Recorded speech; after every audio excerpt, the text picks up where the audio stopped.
A pleasant good evening to you, and thank you for joining us for another episode of Roots Connections on Q. I am your host, Simone Mathieu, coming to you from Atlanta, Georgia. We have another packed 2 hours of programming as we bring you a panel discussion with our next generation of Dominican leaders. So we have quite a group of young people who are joining us tonight as we talk about securing the independence and the future of Dominica as we observe Independence season, our 43rd Independence anniversary in Dominica. So tonight, as we get ready to celebrate Dominica's 43rd year of independence on November 3rd, we are looking at what is being done to prepare our next generation to secure their own independence and the future of Dominica. As you can imagine, we have a lot to discuss on this particular topic. But before we do, let me say good evening to you, whether you're joining us from Dominica, the region, or the rest of the world. Thank you for joining us for episode number 12 of Roots Connections on Q, right here on Q95, the big station. A special good evening to you if you're joining us on the Facebook Live, if you're joining us via Wise QFM, Push Past 10, and DA Rose. Don't forget to share the live, click the notification button to find out whenever we go live so you do not miss our live interactions. And of course, we are looking forward to engaging with you via Facebook Live as well as via your phone calls at about the 9 p.m. hour. As always, we are grateful and thankful to Mr. G and the Q95 family, as well as Lambi, who's always on the console and ready to assist us. We've taken the calls, and Mr. Sherwin Norris, who keeps us connected via the various Q95 platforms. So don't forget, if you've missed any of our episodes of Roots Connections and Global View on Q, as well as all of our other wonderful programming, you can always jump on q95da.com. So that website again is q95da.com anytime to view any episodes of our programs you may have missed. So again, we say good evening and welcome to the panel. We have Mr. Brenton Hilaire, Agency Manager of Sagicor Life Dominica. We have Ms. Crystel Hilton, CEO of Crystel Hilton Designs. We are also joined by Ms. Ashma McDougall, President of the National Youth Council of Dominica, and Miss Adicia Burton, who is the Kalinago representative of the National Youth Council of Dominica. Mrs. Cecilia Christmas, the Youth Development Officer of the Western District, was so looking forward to joining us. However, due to unforeseen circumstances, she will not be able to join us today. But as you can see, we have a full house of very promising and bright and intelligent young Dominicans who are joining us today to share their views on the topic of if they believe that they are ready, independent and self-reliant citizens of Dominica, and if they are being prepared to be the leaders of the next generations of Dominica. So good evening to the panel. How are you today? Thank you. Brenton, Ashma. Good evening. Having a very lovely evening. Thank you. Excellent. Good evening. I was letting the ladies go first. Yes, yes. Brenton, I can see that you're outnumbered by the ladies this evening, but I know you're quite comfortable in just about any situation. So I'm sure you will be just fine, right? I will do my best. Absolutely. So, as we get ready to start the program, it is always important to start the discussion by first and foremost celebrating our Dominica, our Caribbean heritage, especially this month in October, where we observe Creole Heritage Month. So, in about 5 minutes, let us each talk about who we are, where we were born and raised, and any person or institution that we want to acknowledge for the people that we are today. So we will start with, since we only have one gentleman, we will go with Brent. One for the men. Good night, everyone. Whether you're in Dominica or listening from abroad, or whether you're listening to a radio or online, good night. Thank you for tuning in into this discussion. I am Brenton Hilaire, and I want to thank our host for calling me young because I start to feel like I'm reaching that stage in life where that word no longer applies to me. So I'm young in age, but I think life happens, and I've started seeing the grays appearing, unfortunately. But that's life.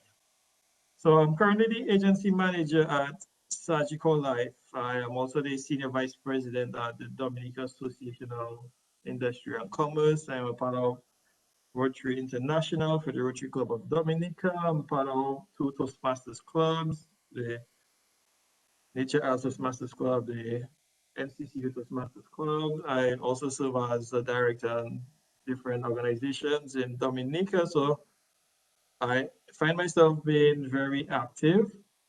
I am born and raised in Dominica, been in Dominica all my life. I love Dominica, and I believe that sometimes some of us have to stay back to do the good work to develop the country. I mean, everyone has a different path in life, and I believe we have to respect that. But I've always been of the view for myself, personally, that I had to make a sacrifice to stay back. And for those of us and you on here listening, and if you follow my social media handles, you would see that I am a very positive person. I did a personality test once, and it came out saying that I am overly optimistic, and that has stuck with me for life. People see that I'm always smiling. I have a very positive take on life. I don't think that we should be focusing on the what ifs and the what nots. I think we should be focusing on what can I do. And that mindset has really carried me to where I am at present. That always believing in yourself, always believing that there's something better that can be achieved. So I'm very fortunate, I would say, from hard work to have been where I am today because I started my managerial career at the age of 30. So back then I was young, and you don't really hear stories like that of people being empowered to that extent at a young age. So I am one of the few, I think, to have done it, but I believe that the foundation is there to ensure that it repeats itself. And when I look at society now, I see it happening at an increased rate. And I like to tell people when I give my presentations that regardless of your age, anything is possible for you. You just have to know how to go for it and be willing to go for it. Because where I am today did not come by chance. It was through a lot of hard work. And our host, Dr. Simone, knows some of the story. So I Yes. guess I'll get some opportunity to share that. So this is who I am, and you will learn a little bit more about me later down. Yes, and thank you for sharing that. Thank you for sharing that, Brenton. So let's go the person above you, Crystal Hilton. Tell us who you are and all the other information. Night to everyone. I am Crystel Hilton, and first of all, I am art. I like to say that because I am. When I started Crystal Hilton Designs, it wasn't known as Crystal Hilton Designs. It was known as Chardonnay Fashion. So it was something that I did on the side. I made jewelry on the side, and I never once thought that it would be where it's at, or I would end up showing on international stages in New York or Montreal or Anguilla. I never thought that it would grow to that extent. And it did, and I decided to rebrand myself using my own name because I felt like back then I was more or less in the shadows, and I wanted to rebrand and come into my own as a designer. And Mhm. recently, which was this year, I left Ireland. And I mean, not that we want to leave Ireland, but I just felt like I'm no longer at the you have potential stage, you know? I felt like I don't want to feel stifled, that there's more, you know, as a designer, as a creative. So I left and I decided to pursue fashion design. So currently I'm a fashion design student and also a student researcher. So I'm doing textile research where we regenerate cellulose and make new fibers. So right now, I'm like, I was always based on accessories and jewelry. And now I find myself having to wonder, you know, I am lost in fashion design in itself. Where in fashion design do I see myself going? So I'm at that stage now. Currently, I'm not making jewelry and accessories like I did back home. I had a lot of different clients back home. But right now, I do illustrations. So I have done certain illustrations for different clients in the US and in Canada. So that's my status currently. Yes, thank you for that. Adicia? Okay, thank you. Good evening to all our listeners. My name is Alicia Burton. I am 18 and I am the Kalinago representative of the National Youth Council of Dominica. So I am currently a student at the Dominica State College and I am currently pursuing an associate's degree in math, biology, and chemistry. I am also a member of the Carifuna Cultural Group and the Karina Cultural Group. So that's two of the main Kalinago groups in the Kalinago territory. So I would describe myself as an art and culture enthusiast. I love painting and I love traditional dancing. I love fighting for the preservation of my culture. And of course, I'm glad to see another artist here, Miss Hilton. I am also the secretary to the Kalinago Leyue Temati Club at the Dominica State College. Leyue Temati is Kalinago for progress, so it's a progress club. And it's for not only the Kalinago people, but anyone else who would be interested in learning about the Kalinago culture. I am also part of our environmental or East Environmental Club in the Kalinago territory and secretary to the East Side Rangers. The East Side Rangers was a recently formed group by some of my friends and I, and we're basically trying to get young women empowered and working with our group. I am also an athlete. I play volleyball, both court and beach volleyball, as well as cricket, and I have represented Dominica nationally in those sporting disciplines. So yes. Go ahead. Okay. So I believe you asked what I would what would make me me. So I think I would like to thank my family and my teachers because I think they have played a very instrumental role in my life. Early childhood education is, of course, very important. So I believe that foundation that I got as a child really helped me to develop into what I would describe a holistic individual.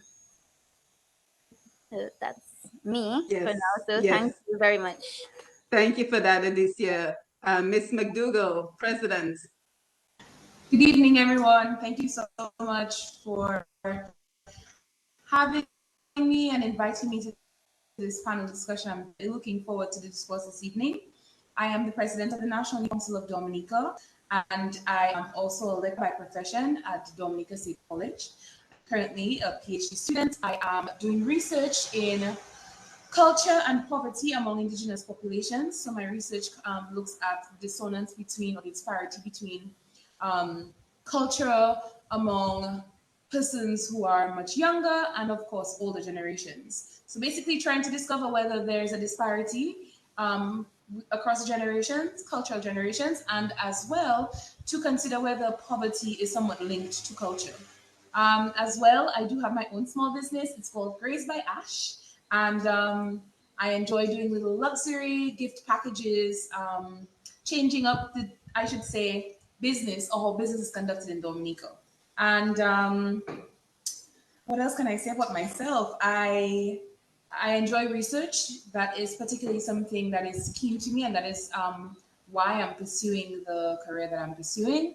And what makes me me, I feel like my upbringing, particularly with my grandparents, have instilled in me, I should say, particularly focused interest in achieving and persevering, working hard, and that carries on into everything that I'm currently involved in at the moment. So thank you again for having me.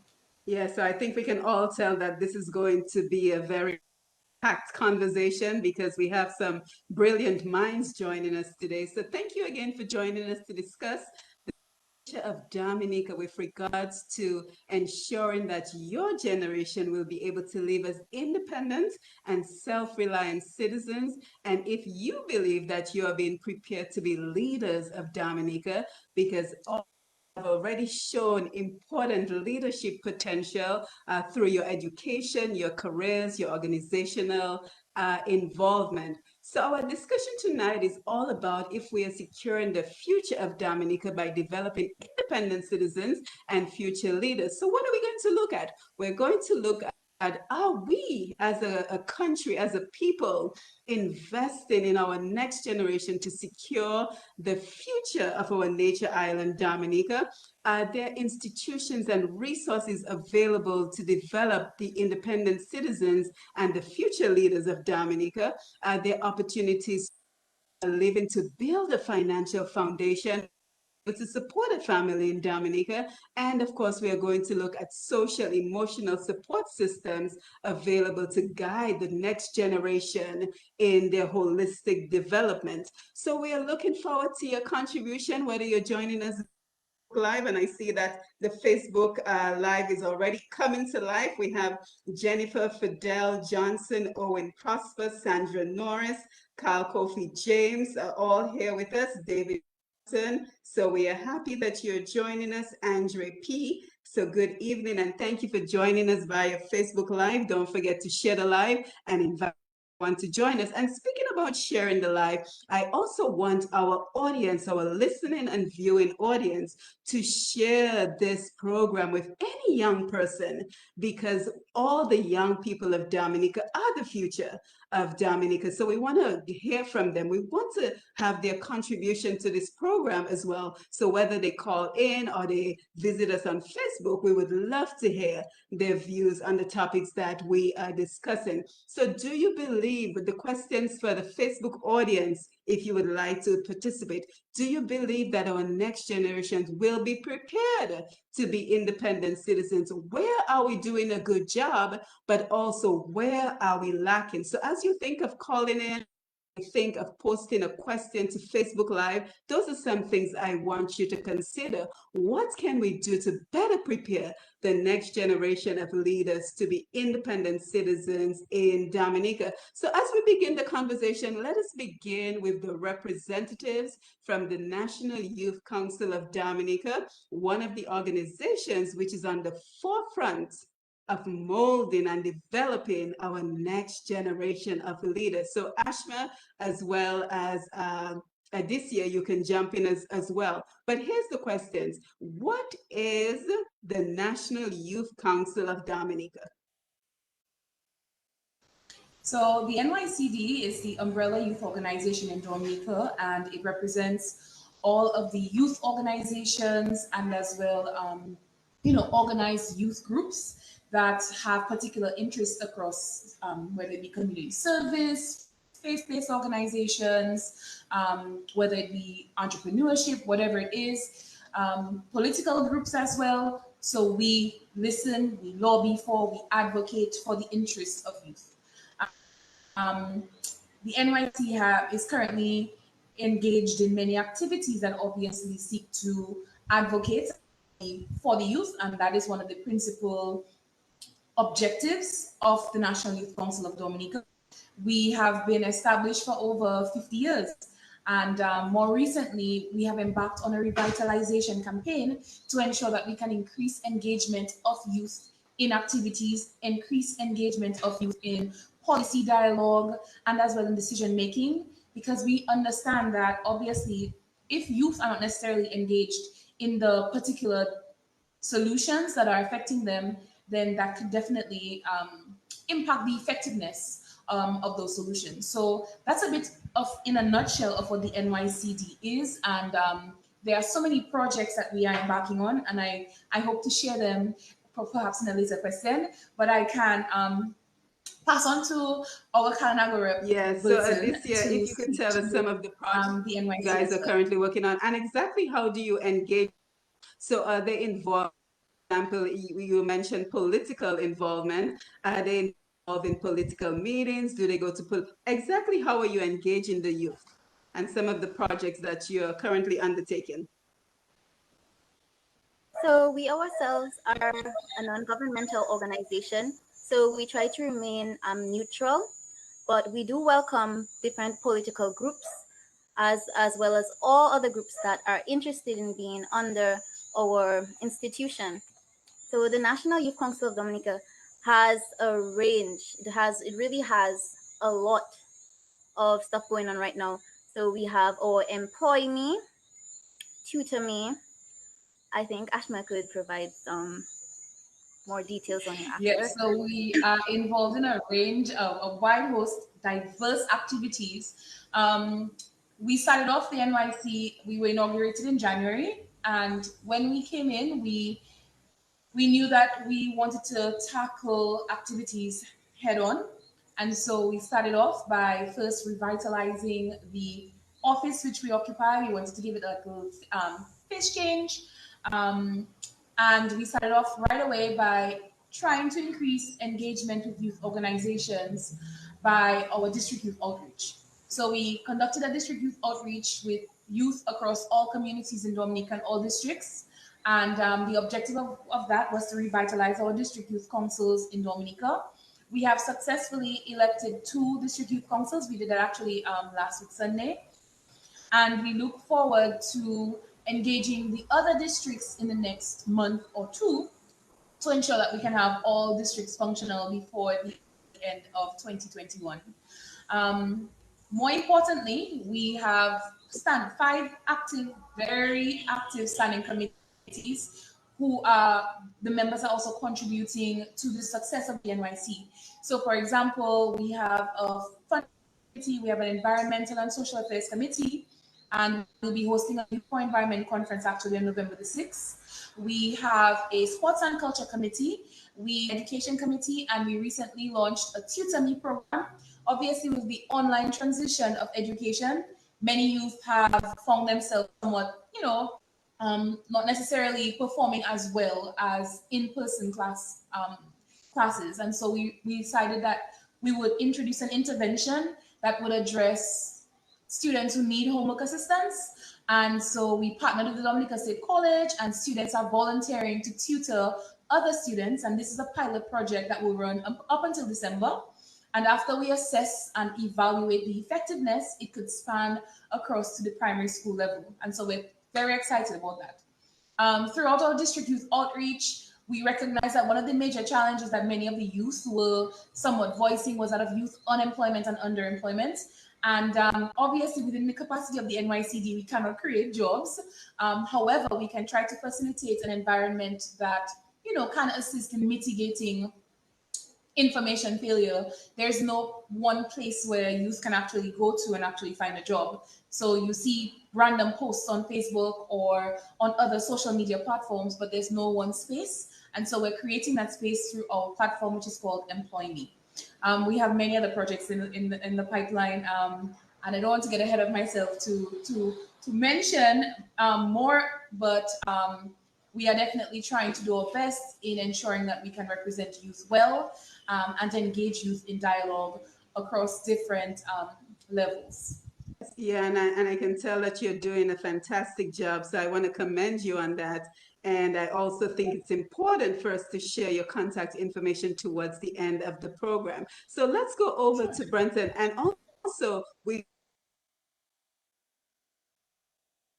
the political landscape during this time, because these are all important consideration and important decisions that you will have to make as the next generation of independent, self-sustaining individuals, as well as future leaders of Dominica. So Brenton, I want to come over to you because I've had the privilege, like you mentioned, of interviewing you for another radio program, and your journey to success is quite incredible. So can you tell us a little bit about your journey to becoming the manager of Sagicor Life?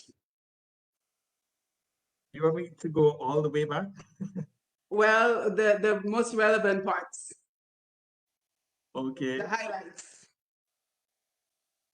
In summary, it's, I would say, all about hard work and always looking towards the long haul of whatever you want for yourself. Because I wasn't born with what they call, golden spoon or a silver spoon. I had my challenges like many of us have had growing up. I've had my disappointments, I've had my failures, but I think the challenge we tend to have is that when failure happens, we sometimes think that I am a failure rather than I have failed. The same word, but used in two different contexts. So I have failed means that I did not succeed this time and I can do better the next time. But sometimes we let failure sort of block us from our true potential, and there's nothing wrong with failing. The important thing is every time you fail, you have to learn from that experience and come out of it even stronger. And I believe that that has helped me. I mean, just to give a highlight from my first career, when I came out of college and I went out to get my first job, I thought I was going to get an office job. Being a young individual, you feel proud that you have left college and you're going to get some gainful employment. And I remember dressing up and going to my first place of work. And when I was sent to actually do the job, I found out that it was not the office job that I had always dreamed about. It was a job that I had to actually dress down for because it involved cleaning different items and preparing them for sale, just to summarize it. And I could have taken that situation and said to myself, this is it. This is where I'm going to be for the rest of my life. But I did not accept it. And despite the fact that I had to dress down for work every day, I would have still put on my dress pants, my dress shoe, my dress shirt, so that in the public domain, people would have seen that I was gainfully employed. They did not know where I was employed, but they would have seen that I was a professional looking young man, went to my place of work, took off my dress clothes, did my work, and then when I was leaving to go back out, I dressed back up. So no one knew where I worked for my first job, only those that I've shared the story with. So I always had the mindset in terms of my actions of what was destined for me. I did not accept my current circumstance.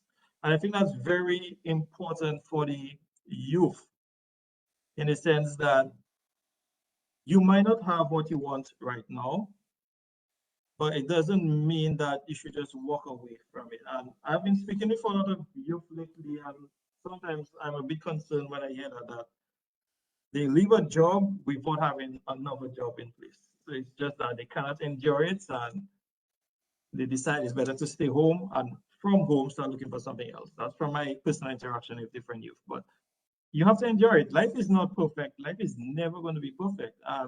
I stuck it out. I didn't like the job, but I had to respect my employer. I stuck it out. I stayed there until one day someone saw me and they gave me an opportunity, and then I transitioned into another career. So I was always seen as this professional person because it builds a habit. Now, we take that for granted. A habit is very hard to break. Now, if I had settled for that dress job and I had stayed in jeans and t-shirt and to now start the office setting, it would have been difficult for me because my habit would have been jeans, sneakers, t-shirt. And I'm having to go through the extra effort of buttoning up, tying. Would have taken a process to adapt to that, and I might have adapted too slowly. So staying in the habit prepared me for where I wanted to go. So even if you do not have what you want right now, you still dress as if you are going to get it. It's like you're preparing for it. And I've seen a quote that said, dress like you own the bank. So even if you have $1 in the bank, you have $10 in the bank, but you have the clothes to look good, dress like you own the bank, because you are telling yourself that one day I am going to be in a better position, and I'm preparing myself right now for that. So I've always had the mindset to keep pushing. And even after getting the second opportunity, I recall that I was there for some time and there was an opening for a senior position. And it goes back to what I said earlier. Sometimes things happen and we take it to mean that I am a failure instead of saying I failed. And there was an opportunity open. I applied. I was not given that opportunity. I felt maybe I was ready, but it was not seen as so. But it didn't stop me. And I told myself that, Brenton, you are capable of great things. You're destined for great things. And it goes back to how my mother raised us. My mother was about positivity, so I guess that helped to where I am today. We could not say anything negative to each other in our household, that is me and my brothers, without she jumping in and saying, no, take that back. No, you know, as children, you make jokes and say, oh, you're foolish, or oh, you're crazy. And we take those things lightly. The Bible says that life and death live on the tongue, and I believe in that. What you pronounce will come around. And I think we took it for granted when we were young, but now that I am currently in my position, I really see the value in that lesson that my mother was instilling in us. So you don't ever entertain any negative statement on your life. If your friend is making a joke, you tell them, I rebuke that. When my friends come to me and tell me, boy, you're crazy, I tell them I rebuke that. And some of them thought I was crazy at first because they check in, it's just a joke, but I had to show them the importance of you accepting curses on your life. So I always pronounce positive things on my life. Then I moved on to another career, moving from that opportunity that I did not get. And I kept the same work ethic. Now, I am a person that believes in hard work. I always have this back and forth with my siblings about that. They believe that the days of hard work are not there anymore, but I believe in hard work. You can have talent, but the person who works hard always beats talent, because talent in itself is not enough. And what you find is that once you have hard work combined with a vision, an actual goal, so it cannot be by itself. You have a goal for yourself and you combine that with hard work, the doors will open up for you. John Maxwell said that when you work actively to your goals, it's like life just opens up. Life tells you, okay, you want this, come and get it. But if you work without a goal, you're going to end up anywhere. Or if you just don't work, but you have a goal, you're still not going to get anywhere. So they have to work hand in hand. And I didn't end up here overnight. So I kept working hard. And with my goal, I saw that there were certain skill gaps that existed. And that's something that we have to understand, that we are not perfect. But if we see that we have a certain target for ourselves and we don't have the skills for it, we then have to go out there and find out where can we acquire the skills. So I was a supervisor in the administrative department at first, and I always told myself, like I said, I'm always thinking big. I told myself that one day I want to be the manager of a company, but I couldn't do public speaking. So I'm doing this here today. But before, this was impossible. I was shy. My heart would have started beating. I would have sweat on my face. So I realized that one day I would have to be able to speak properly. And that's when I joined Toastmasters in 2014. But at that point in time, I did not have any opportunity available. I just knew that it would have been a required skill. So I joined Toastmasters to develop my leadership and public speaking skills. And about a year and a half later, the opportunity came to me because I had seen the vision for myself and I started taking steps towards that vision. But if you wait for the opportunity to arise and then you start taking steps, most likely you are going to miss that opportunity. So young people have to start thinking, oh no, where do I want to go? What do I need to do to start getting there? And it doesn't have to be something you do overnight. You plan yourself, whether it's over a year, in a year's time, this is what I want to have accomplished towards my goal. In 2 years' time, this is what I need to do. So you have to be intentional about your activities. And I always tell people that your time is the most valuable thing. Valuable Do asset. not just say yes for the sake of saying yes. If something does not benefit me, I'm not going to say yes, because I can take that time and spend it on something else that works in alignment with my goal. And sometimes we make the mistake of trying to please everyone. But a mentor of mine has always told me, Brenton, you cannot be everything to everybody. And Yeah, sometimes so you have thank to you. tell people no. Yeah, right. So And thank you for that. Thank you for that, Brenton. I think you speak clearly of, it starts with sets and in terms of preparing for success and dressing for success, finding the tools and the resources to invest in yourself to become successful. Now, speaking of people I've already interviewed, Crystel Hilton is here with us, and I'm happy she's joining us. Crystel, it is great to have you joining us today to give us a perspective of a young entrepreneur in Dominica. I know that you've since transitioned out of Dominica, but I know that you started off as a young entrepreneur in Dominica.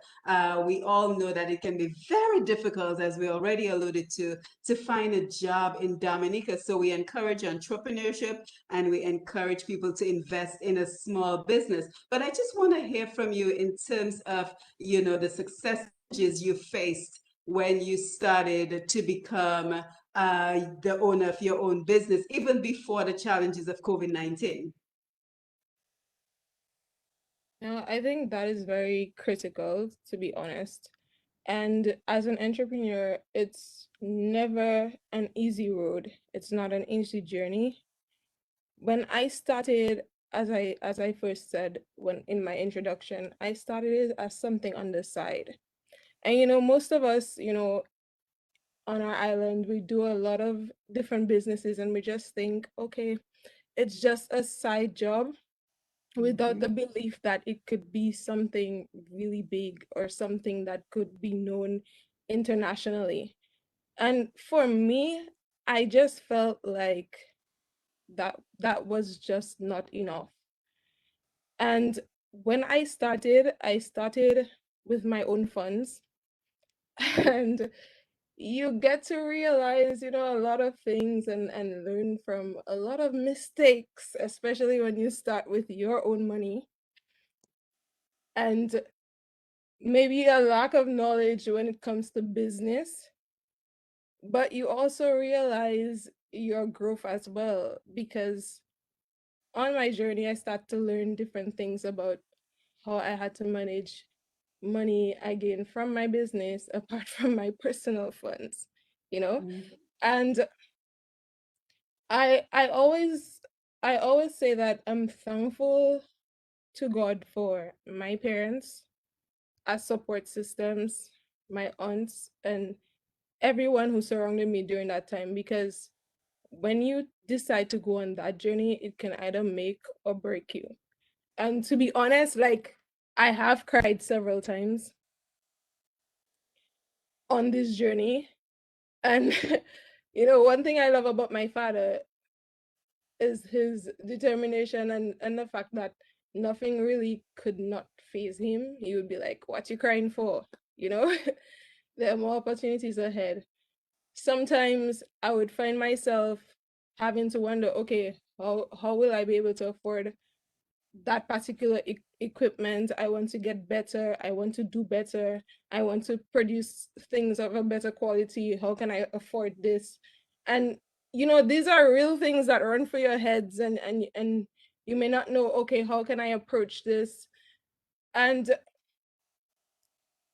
I think determination goes a long way, because one thing about me, I'm a go-getter. Like, if somebody knows me well, they'll know, like, it doesn't matter what obstacles will come, I will find a way.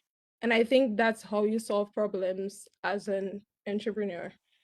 You have to be willing to put yourself out there and to try to figure things out, even when things are most difficult, even when it's tough, even when all odds are against you, even when people laugh in your face. You have to try to figure things out. And I remember when, during I think it was mid-teens, when my art mentor, Mr. Hilaire St. Clair, came back to our community, and he decided to, I mean, he's a very, very, very talented artist. And he decided to give back, and he came to our community and decided to teach us art.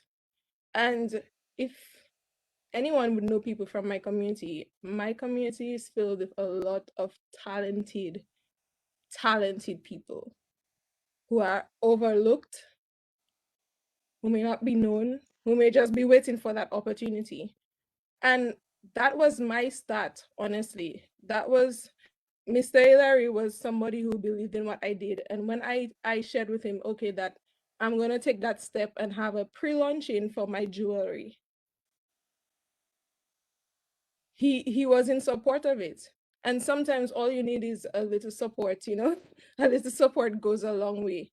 Even when I got that first letter to go over to Anguilla, you know, when I decided to use different models to, you know, reach out on social media and show a lot of my products. I had photo shoots and so forth.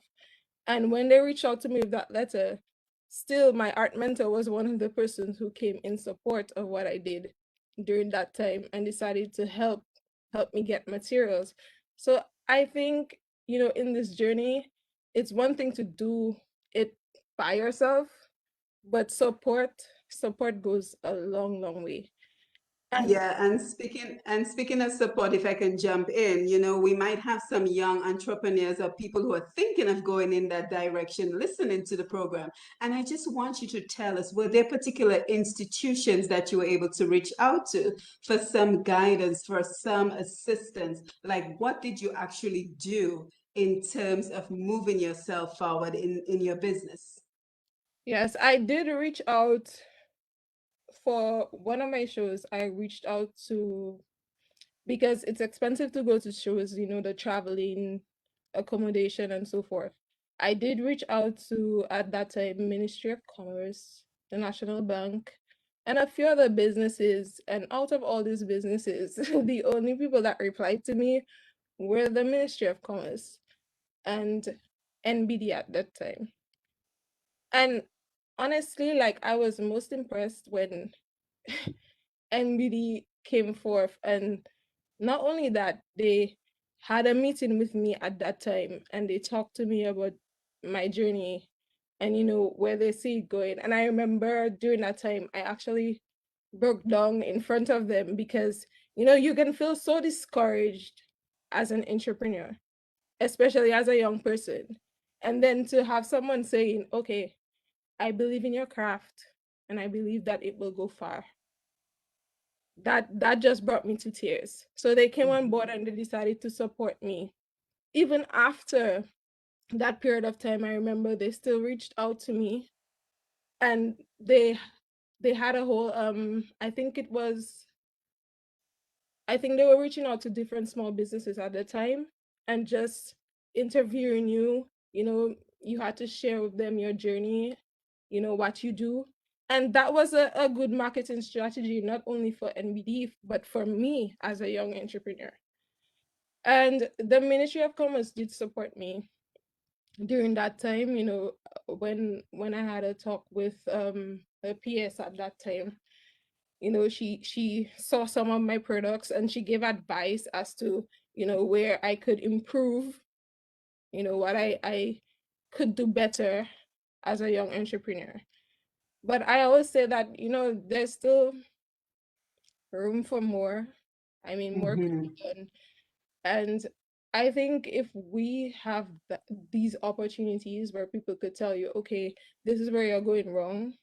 You know, you don't want to be at a stage, you know, how after you've achieved a certain amount of success, someone will always ask you, if you knew what you know now back then, what would you do? I mean, I don't want to wait for that time. You know, I'm young. I want somebody to tell me, okay, hey, this can be done better while I'm young. Yeah, So yeah. excellent. Thank you for sharing that. So Adicia, let's come over to you. And thank you for being here. You recently had a once in a lifetime opportunity to be a part of the delegation of the Dominicans who traveled to Dubai Expo 2020. So I wanted to start there as you tell us about your experience representing Dominica. Okay, so good evening, everyone. Once again, my name is Alicia Burton. I'm the Kalnago representative and member of the Carifuna Cultural Group. So I have a really good relationship with the Carina Cultural Group, and so we work together on past projects like the Kalnago Barana Sea and Conservation Project, which was done during Easter of this year, and it was all about the preservation of Kalinago life related to the sea.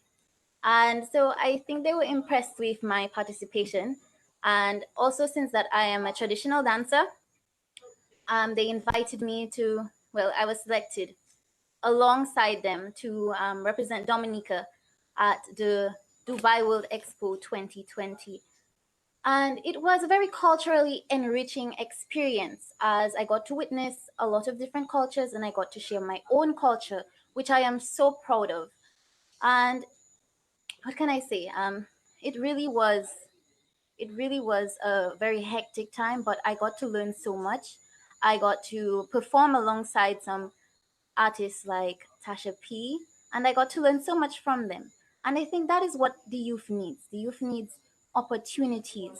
So they need to take advantage of those opportunities and really try to run with them to get affiliated with other people and to learn as much as they can and absorb about the world, because there is so much that we can learn as a youth, and that really influences how we what type of citizens that we become.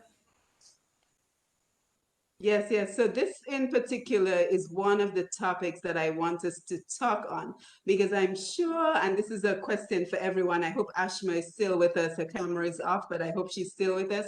I'm sure that we've all heard about the criticism about the money that was invested to send Dominicans to Dubai when Dominicans at home have not received a stimulus package. So around the room, what are your thoughts on because eventually, as you become the next generation of leaders, those are some of the topics that you will be looked at for an opinion. So, what are your thoughts? Should we have sent that delegation to Dubai, or was it better to maybe invest that money in a stimulus package for Dominica?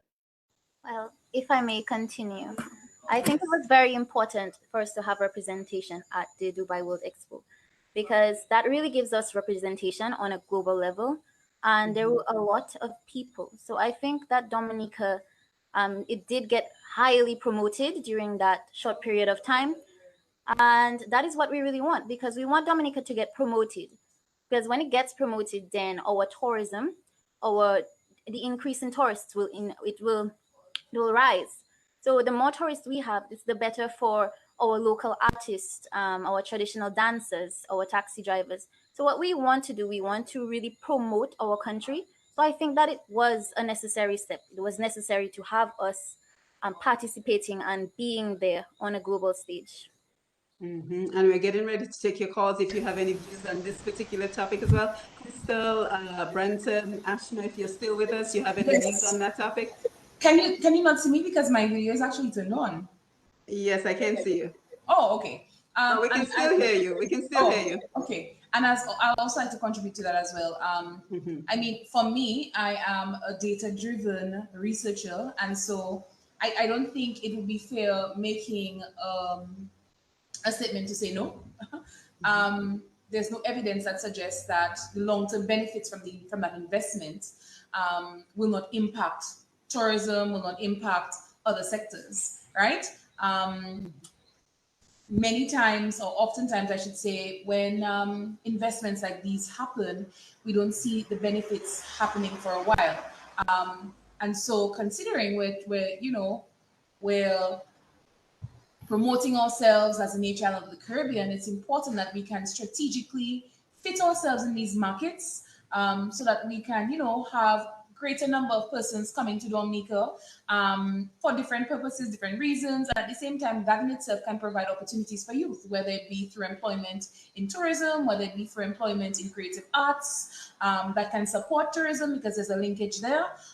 So I do not feel like it would be responsible to say that no, it was not a great investment, because we don't have any data to somewhat support to say that there won't be benefits that would be derived from that particular visit to Dubai. And I mean, it's Yes, as well an amazing opportunity to somewhat showcase that the culture that we can obviously, offer to potential visitors to Dominica. yes, and thank you for that. And if anybody's curious, we had Samantha later join us on Push Past 10, and she also spoke very highly of Dubai. So if anybody's interested in checking that out, you can check it out on pushpast10.com, PUSHPAST, the number 10.com for more information. Crystel, Brenton, did you want to jump in on that discussion?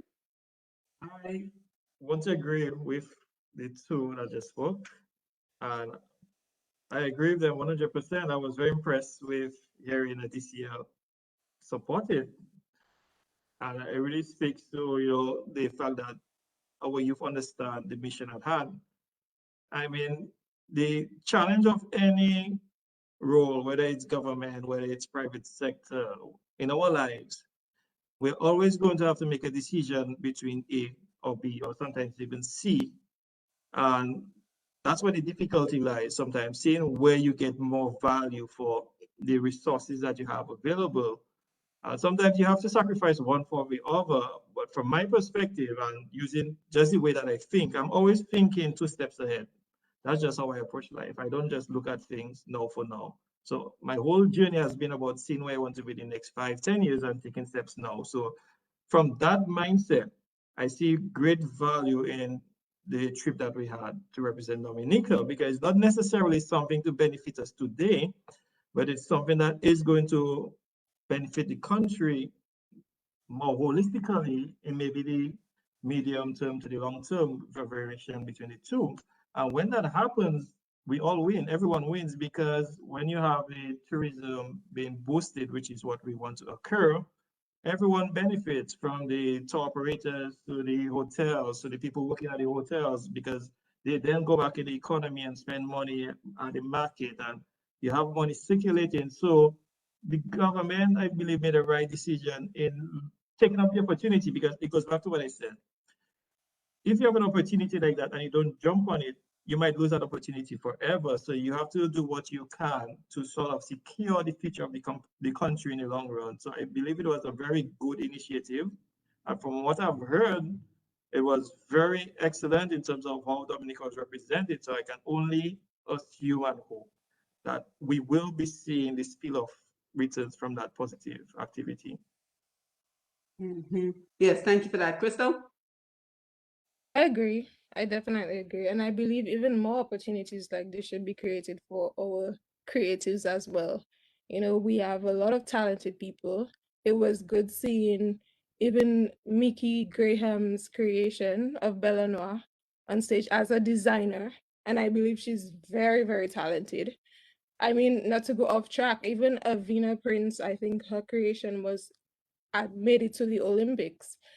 So it would be nice to have these opportunities. We have lots of talented singers, even as you mentioned, Miss Burton, Tasha P, even Navy. Navy is someone to look out for right now, who's making headways. So I believe we should definitely back our creatives and afford them these opportunities. Yeah, so there you have it, the views of our next generation, our next leaders. So you can feel free to call in, you can feel free to post a message. I'm seeing the messages on Facebook. I'll take them in a minute. You can feel free to call in and, agree or disagree with our young people this evening. But if you're just joining us, you're listening and watching on book, Roots Connections on Q, with Simone Mathieu. Our guests this evening are Brenton, Hilaire, Crystel, Hilton, Ashma, McDougall, and Alicia Burton. And today, as we celebrate the spirit of Dominica's 43rd anniversary of independence, we are speaking with this panel of very promising young people out of Dominica as we discuss securing the future of Dominica by ensuring we are preparing our next generation to be independent citizens and to create the next generation of leaders in Dominica. So how are we invested in the holistic development of our next generation and ensuring that they're prepared to be independent, self-reliant, productive members of society? However, I think that an important question that is on a lot of our minds as we listen to this conversation is there room for leadership in Dominica? So I'm sure that many of us, as we listen to this conversation on leadership, are wondering, well, why are we even having this conversation? When we look around, we see a political party that has been in power for over 20 years, and we hear the accounts of managers and supervisors who are not willing to relinquish control or who are not willing to support training and other opportunities for their subordinates. So will the next generation be provided with opportunities to ascend to leadership? So here's my question for the panel. Do you believe there is an enabling environment in Dominica which is geared towards creating independent citizens and future leaders? So do you think that the environment is right and ripe for what we are discussing this evening? So Adicia, I'll start with you. Okay, good evening once again. I do think that there is ample opportunities being provided to us, what with clubs in our high schools or primary schools, as well as after-school programs being created by the NYCD as well as other organizations. So what these do, they provide our youth with opportunities to take up the mantle of leadership. And that's really what we want. We want the youth to participate, to engage them, to be a part of our movement. And so these clubs, for example, there are a lot of clubs in the Kalinago territory. There's the Environmental Club, the Carifuna and Karina cultural groups. We have our East Side Rangers. We also have groups like, well, not scouts, but they're in the East, so we have scouts and so on. So these groups, as well as Forage is very important because these groups, they provide opportunities for our youth to develop and hone their skills. Because what we see nowadays is that we don't really provide enough skill training. That's what I believe. We don't provide enough skill training for our children. But there are opportunities that they can take up in after-school programs. For example, we may have some children who are good at, let's say, maybe skilled piano players or artists. We don't really have mentors to train them. So I think that area is being a bit neglected, and that is something that is essential to us, for us to become independent citizens, because we are supposed to be able to hone our skills to really develop our future in Dominica. Yes, thank you for that. Brenton, I want to come to you because I want to know what are your views in terms of the workplace. Is there room for leadership in the workplace in Dominica? Is there an enabling environment that allows subordinates to be able to ascend to positions of management and leadership in your view? Because I know you're a guy, you get around, you interact with a lot of different organizations and businesses. So what is your feeling on the ground? I can use myself for example. I started management at the age of 30, which is quite young. So yes, there is plenty room, available, but I think it's really up to us to position ourselves for the opportunities. And sometimes we have to be patient because we all have different paths in life. So we may be looking at an opportunity, it's not ready yet. What we can do is start preparing ourselves. But I think Before, it was a sort of taboo thing that you had to be a certain age for a certain position, but I have been noticing a change in that sort of philosophy recently. And we can see it in all aspects of life. When you look at the government at present, for example, you have a lot of young people who are members of parliament right now. Before, we would not have imagined that, but we see it happening right now for succession planning. And when you look at organizations like DHTA, they have a very young executive vice president. Even on the board that I serve for the Dominican Association of Industry and Commerce, I am on it as a young individual representing the private sector. And at the last AGM that we had, we have added on some other young people. So there's a balance between seniority and youth. So I think that it is more welcomed now. I can even say for myself, 2 years ago, I was a director at the National Bank of Dominica. And at the time that I served, I was the youngest director that they had at the point in time. Taboo before, but it's possible. And funny enough, the board has since changed and they have gotten somebody younger than me to represent, the major decisions at the bank. So the framework has sort of changed in the sense that it's no longer about age, but it's more about willingness to work and showing that you are mature enough to work. You just have to really position yourself, get the education that you think you need for the position that you're going after, and be willing to do the work, because with responsibility, with a position comes responsibility. And that's something that we have to understand. We don't communicate that enough. It's nice to have all these fancy titles, vice president, manager, but it comes at a cost. And you have to be willing to make sacrifices for that cost. So once you are willing, whether you're young, whether you're mature, whether you're old, it can be made available for you. Yes, thank you for that. And you guys are sounding so optimistic, but I have to tell you, the sense that I get is there is a high level of unemployment, youth unemployment. Someone mentioned it before. So what do you believe is contributing to the high youth unemployment in Dominica? Lambeth, you let.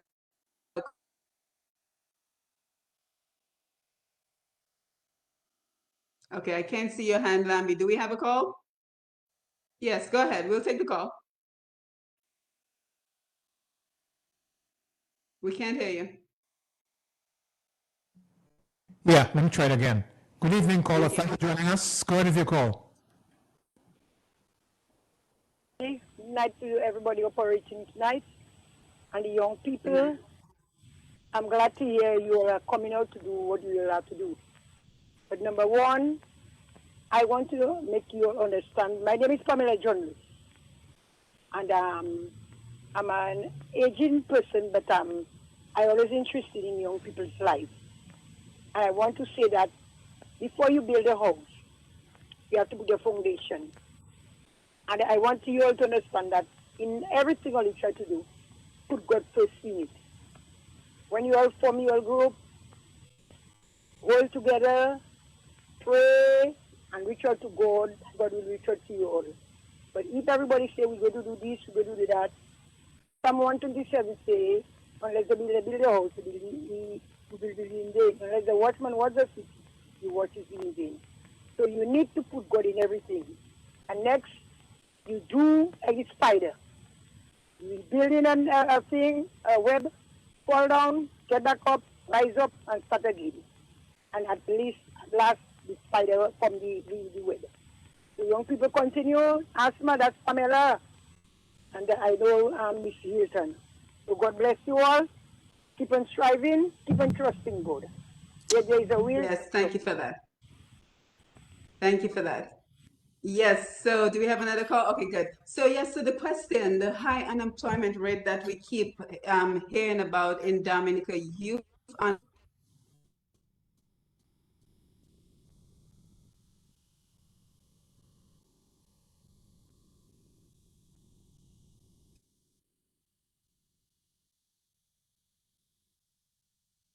Can you hear us, Crystel?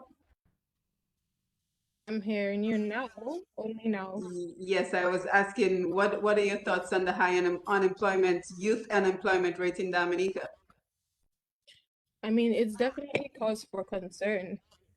I mean, as a creative, I mean, you want to, I would say, like, I want to be at a point in my life, like, as one of my goals, where I could reach out to help other creatives and give them that opportunity.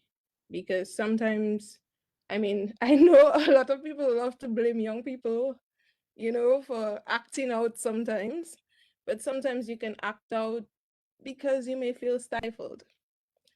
And I'm not sure if stifled is the right term to use, but you have a passion, you have a dream, you want to do something that you love, and yet still you're not able to do so, or you may not have the opportunity to do so. And in return, you tend to, act out. Even as a creative, people would say that as an artist, a lot of people use that term starving artist. An artist doesn't have to starve. When it comes to the music industry, when it comes to the fashion industry, that's a multi-billion-dollar industry. We just have to take advantage. We have to give creatives that opportunity, put our creatives out there, back up our creatives. And that's Yeah, just but I think we can also, without a national policy that enables that environment for them, then there's a lot of frustration that's going to result from that. Because, for example, speaking of creatives, we look at the musicians and the performers who have pretty much been out of a job for the last 2 years. And yet we see Lucia is having a Creole music festival streaming virtually online. Nothing of the sort is happening in Dominica. So I do think there are opportunities for improvement. There's a lot more that we can do to get that in the environment to ensure that your future being secure. So let's go over to Ashma McDougall as she tells us about some of the resources available, because we want to empower young people. Part of this program and the core of this program is, how do we empower young people? How do we tell them about the resources that are available to them to grow in a holistic way, to help them to seek opportunities for success, whether it's through being an entrepreneur like Crystel, whether it's through being a manager eventually, or pursuing higher education like Adicia, and even pursuing a PhD such as Ashma. So Ashma, your opportunity to jump in. First of all, tell us a little bit more about the PhD program that you're pursuing, because I heard that you talked about the importance of culture and poverty. So that kind of got my ears a little perked up in terms of what you said. What are you hoping to do with your research? Well, I mean, for me, the focus was on indigenous populations. And obviously, in Dominica, we are home to the Kalinago people. And there are many programs and initiatives that have been somewhat introduced within the Kalinago territory through the World Bank, through UNESCO, through UNICEF, all CDB, all targeting poverty and introducing means of providing income streams for individuals within the territory. But I am someone who believes in data driven solutions. And so, even though solutions may be incorporated into a particular environment or society, if there's no data that backs it, sometimes it fails. And so, my research is embedded in narrative research, understanding the life of Kalinago people, to understand the culture. I've already recognized that there's a disparity in culture among indigenous people in Dominica, in that the much older Kalinago people and the much younger Kalinago people define culture differently. And this is something that is even, I should say, apparent in our own, in Black culture in Dominica as well. So it's not just indigenous culture. I mean, if I had to ask my grandmother about what culture meant to her and what culture means to me, and even what culture means to a younger individual, then the responses would be different. And so the objective of my research is somewhat to understand the relationship between culture and poverty, but we understand how rich indigenous culture is. And so there's opportunity there to actually gain income from culture, right? And so the objective is to somewhat come up with different somewhat ideas, propositions where Kalinago people can actually capitalize on their culture for sustainable development. And that is really the objective. And so I hope that the propositions can be proposed after my findings have been formulated, and it can contribute to sustainable development within the Kalinago territory. That Yeah, and itself, how much further do you have to go? Because I think we're ready for your research today. well, as you know, with the pandemic, and as well, I am shuffling full-time job. I'm also shuffling NYC. I'm also shuffling my own business, and so looking probably at another 2 to 3 years. However, Okay. I want to ensure that within that time period that I'm engaging, different stakeholders, I'm sharing my ideas so that we can somewhat benefit from the findings that are coming from this rich study. Yes, and I know you wanted to share an institution and resources available to young people, but let's just take a break. Let's see if anyone wants to call in. So Lambi, you can go ahead and give us those phone numbers for anyone to call in, and we'll also jump on the Facebook Live to take the comments. We can't hear you.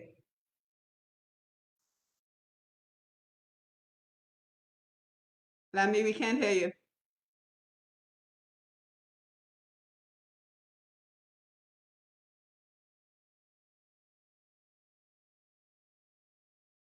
Still not hearing you.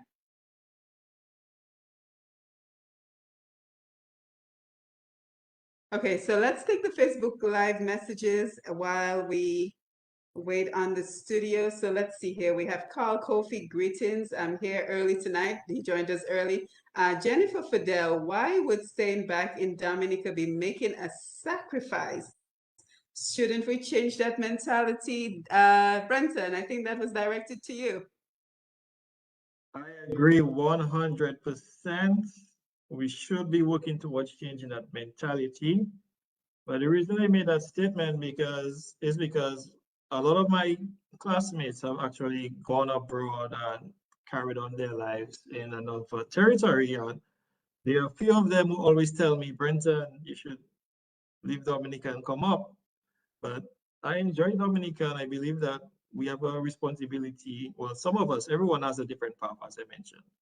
But some of us, if we feel we have the calling, then we should stay back and see what we can do to contribute towards the upliftment of Dominica. I would also like to jump in on this question as well. Go ahead. Because I have traveled outside of Dominica and lived in 2 other countries to pursue degrees, and I decided to return home because, again, we talk about development, we talk about wanting to see progress, but obviously if all of the skilled persons leave, then who's going to contribute to that? So I definitely believe that it's necessary for persons to return. So at graduate level, I actually did research on return migration, and it focused on, what benefits returning has to Dominica. We do not want Dominica to be a retirement country. We want Dominica to be a country that is attractive to all. And so I believe it's necessary for individuals to return and be creative in the employment that they themselves can somewhat create. Yes, thank you for that. And if you would like to call in, the call-in numbers are 449 if you're in Dominica, 449-305-3096, 3097, or 616-4257. And the overseas line is 305-432-9624. So again, 305-432-9624 if you would like to call in. And let's take a comment Facebook Live before we continue. Owen Prosper locked in as usual. Owen, nice to see you. David Johnson, greetings and good evening to everyone. I am tuned in. Andre, very talented Miss Burton, congratulations. He's complimenting you. Beverly Johnson, good evening, Dr. Simone and panel. Hi, Beverly. Watch California, always great to have you on. DJ Kubuli, good night. Jennifer Fidel is with us as well, so thank you for being here. Choco Thomas Knight, just listening to you all and your achievements motivates me as an adult. I hope other youths are motivated as well. Thank you for that, Choco. Great to have you on. Beverly Johnson, instead of becoming an entrepreneur, you have to love what you do and believe in yourself, because it's hard to go through the up and down to get to the top. Good luck to you all. Thank you for that. Choco, definitely the youth need opportunity. Let's see what else. We have Havis Badwell, Bon Nuit, fresh of prayer meeting and locked in for the first time on your show on Q95. Thank you for that. Emmanuel Finn, Dr. Finn, nice to see you on board. Tyro Philo, in the case of Dominica, we should place more emphasis on agriculture, not tourism. Any thoughts on that from the panel? More emphasis should be placed on agriculture, not tourism. This is on that one. Well, if I may jump in. Thank you. So good evening once again, everyone. I believe it is very important for us to invest in agriculture. As a person who is from the Kalinago territory and has lived here my entire life, most of the agricultural crops that we produce up here are what sustains us. It's what we live on. It's our bread. It's what we eat every day. And I believe that agriculture is important because that way we can create and manufacture our own products. And it is very important for us to manufacture our own products so we can establish a market. Because I think Dominica has so much to offer. For example, our cocoa and our natural oils. These are all things and opportunities that we should capitalize on as Dominicans. So thank you. Yes, anyone else? So I definitely want to jump in on the conversation as well.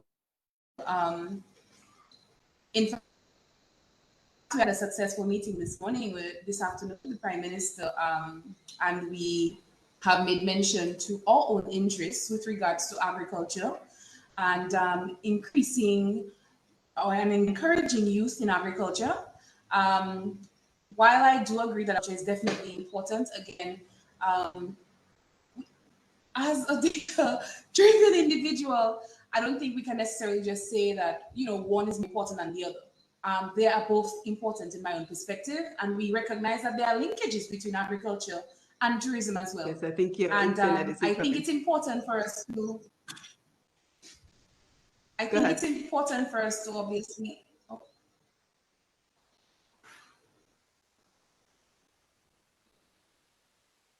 I think it's important for us to obviously encourage and engage youth in agriculture, and that through creative means.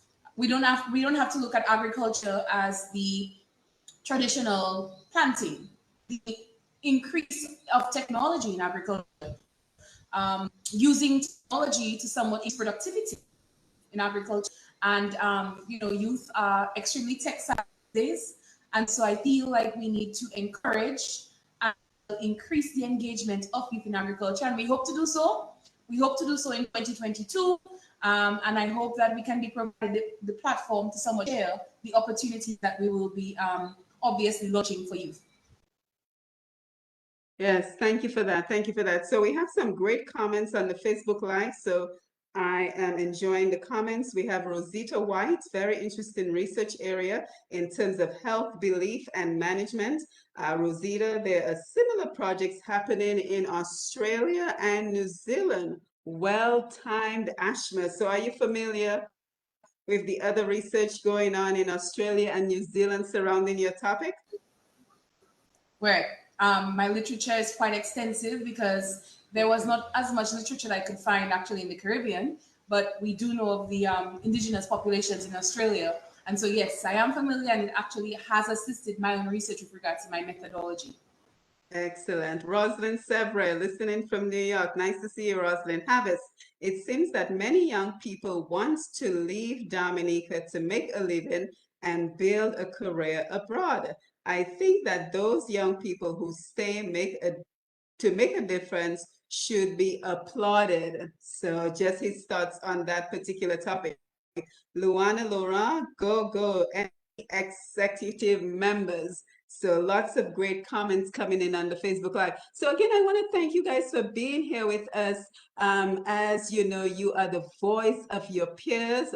We've already established you as the next generation of leaders, and we hope to see a lot more young people step into the position of leadership. But Ashma, I know you wanted to talk to us about resources, other resources available for the young folks who are listening in Dominica and even overseas, resources they may take advantage of to ensure that they are on the path to being independent citizens and leaders of tomorrow. So you want to jump in on that? Indeed, and I know Crystel mentioned the support that she received from the National Bank of Dominica um, and other institutions. However, we have had an increase in the outreach from the Dominica Youth Business Trust, and they have provided a lot of support to young entrepreneurs in Dominica through capacity training programs. And I believe Brenton as well typically participates in that as a facilitator. And these programs often obviously provide training to the individuals to somewhat develop their own skills as young entrepreneurs and to develop them in business venture. There are also other initiatives and activities for institutions like the NDFD. They recently had a green startup initiative that somewhat individuals to think creatively, think of businesses that were somewhat within the green markets. Within the NYC ourselves, we have started developing more capacity building sessions that can assist individuals in becoming more financially independent. So, for example, when we first came in, we recognized that there are many grants that are available, a lot, across many different sectors. But the youth may not necessarily have the skills to write for these grants, and they may not necessarily be aware of the grants that are available. So what we have launched is, we started with a grant writing training workshop in which we invited youth organizations to attend, and they would have been exposed to first understanding how to develop a grant proposal. And actually, we will be hosting a budget writing session in November, which would assist you in understanding how to look at the financial aspect of the grant. And again, like even one of my colleagues, Charlotte Spree, she has been very successful in grant writing as well. And we look forward to ships like that on successful grants, because there are so many of them that are available in Dominica. And we may not necessarily be aware or familiar with what is available. And so I always believe that information failure exists in that opportunities are there. However, there's always a lot of information people may not necessarily know, or the information may go out and it may reach them too late. And so we want to bridge that by providing support through capacity building, and as well by sharing the information with individuals in a more timely manner. And there are many other institutions that are providing support to entrepreneurs. I obviously will say that yes, there's always room for improvement, but I think it's necessary for us to as well recognize that there are opportunities available, and we as young individuals need to ensure that we position ourselves within the platforms where those opportunities are being made available. Yeah, very well said. And I think anyone within the sound of our voice, or anyone who plans on sharing this information, like a wonderful first place to start is the National Youth Council. So is this a membership-based, a fee-based institution? Adicia, I'll let you take that question. Is there a fee for being a part of the council? How do you become a member? Because I think that this is a wonderful resource, and I'm so happy that the two of you are joining us to share on the NYCD initiative. So is there a fee for joining? How do people become members of your organization? There is no fee for joining. The Kalnago representative, am a co-opted member, and we also have the student representatives and our physically disabled representative. Person with disabilities representative, sorry for that. And so most of the members were actually elected through a process. So our president or vice presidents, Ashford or chairman, he was selected, right? Ashma selected, yes. Yeah, so he was selected based on some of his participation in other groups as well. So he was identified, and so happens when you are really affiliated with clubs and youth activism. You get the opportunity to be identified and to participate on the National Youth Council. And the National Youth Council, it really provides all its members with opportunities, because what we did when all of us were inaugurated during one of our first meetings, everyone was allowed an opportunity to work on an event. So for example, I got the opportunity to work on Indigenous Peoples Day. That's August 9th in 2021. So I was actually planning an entire festival called the Kalinago Tuli Festival. However, due to the pandemic and the increased number of cases, it was unfortunately pushed back, and we are still actually monitoring the situation. And so we are hopeful, but fingers crossed it will happen next year or later this year for sure. And so we definitely want to give our members the opportunity to basically prove themselves and to get themselves out there and get themselves engaged in as much activities as possible, because this is the area for you to gain skills in our council. So I really love the council. They're very welcoming, and we basically help each other, because I learned so much, as they're so inspiring. Our council is just filled with inspiring individuals, and so we basically get to learn from each other. And I am so very grateful for being given the opportunity to be on the council. And that's what I wanted to add. So I'm really thankful. So tell us the website, the contact information, because I think this is a very important resource that is available in Dominica, which may be under. So if you have a website, some contact information that you can share, I would love for you guys to share it right now. So we're on all social media platforms. I think I'll leave this to So we're on all social media platforms. We're on Facebook, we're on Instagram. We're looking forward to get to TikTok, because we know that's where the young people are. We want to use platforms where we can reach youth, right? And we're trying to be as dynamic as possible and creative in our techniques. We have partnered with the Ministry of Digital Transformation, and we will have our website developed in March 2022. So we are so grateful to that, for them recognizing that we have definitely been doing positive things and giving us the opportunity to somewhat highlight that through our website. We are available on the platforms, but at the same time, if anybody wants to reach out to us, they could reach out to us at admin@nycdominica.org. Admin and I'll say that again, admin@nycdominica.org. But at the same time, our pages on both Instagram and Facebook are active, so persons can reach out. They can send us a message, and we will respond at our soonest. And what is your what are your name? What is your name on the Facebook and social media? Also, our social media handles are National Youth Council of Dominica on Facebook and NYC Dominica on Instagram. NYC Dominica you mentioned on Instagram. In your previous question, Instagram. In your previous question as well to Adicia, you were asking about membership. We actually held our General Assembly recently on the 17th, as I mentioned before. And when we came in, we recognized that our constitution was quite archaic, and we wanted to make some changes. I mean, it's quite radical. We are very radical executive because we like bringing change. And so we came in, and literally in the next week, we had already formed a constitution review committee, and we started reviewing the constitution.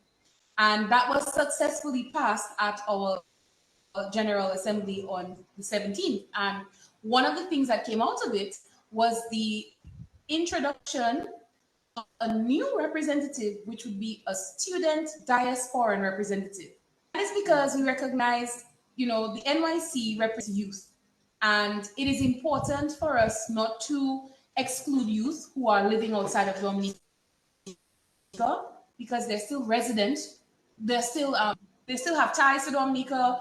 They may return after studying, and they themselves experience challenges. And we are the voice of youth, and therefore we have passed our constitution to incorporate another member to our executive who will be a student diaspora representative, and that person will basically be the link between NYC and diaspora students across the world. So at UE, for example, at Grambling, at Western, and all of the other universities that students are enrolled in. And so we are really excited for that. We have already reached out to the different guilds at Bona, UE, UE Cave Hill. And so we have the support of the diasporan students, of the students, migrants. And so we really look forward to having a formidable representative serve as our diasporan student representative on the NYC. Yes, well, congratulations on all the wonderful work that you're doing and for being such a visionary organization in terms of leading the way with youth development in Dominica. But here's a question I have for the panel this evening. You know, yes, go ahead. Yes, I just wanted to jump in to add to this conversation. And as I mentioned, I am also the senior vice president of the chamber in Dominica. And Ashma made a very important point previously where there is a lot of opportunities out there, but the challenge is sometimes we do not put ourselves in a place to get wind of those opportunities. And what I want to recommend to all our entrepreneurs, regardless of how young, how new your business is, you should join the chamber, because the objective of the chamber is to represent the interests of the private sector, whether you are an MSME, whether you are large scale, medium scale, but it's our job to really represent your interests. And we have had a few success stories where young entrepreneurs became members of the chamber and they got opportunities that has helped them to grow their business.